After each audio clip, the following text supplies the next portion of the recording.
Hello friends, in this quick tutorial I'm going to show you how to add social media icons to WordPress. But before getting started this video, make sure to subscribe. How to 1 minute. I want to add social media icons here. So after opening my website, click on customize, menus, create new menu, and I'm giving menu name here social icons,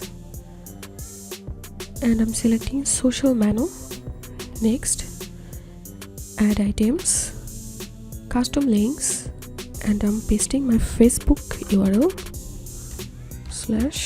/ how to, and link text. So I'm giving here Facebook, then add to menu, and I'm again clicking on add items.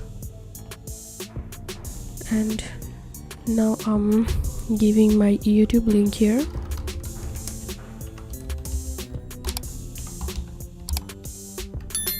and I'm giving here YouTube, then click on add to menu.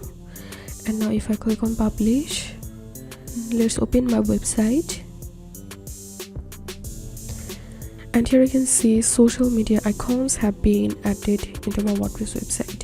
So that's it for now. If you find this video helpful, make sure to subscribe. How to 1 minute. Thanks for watching this video.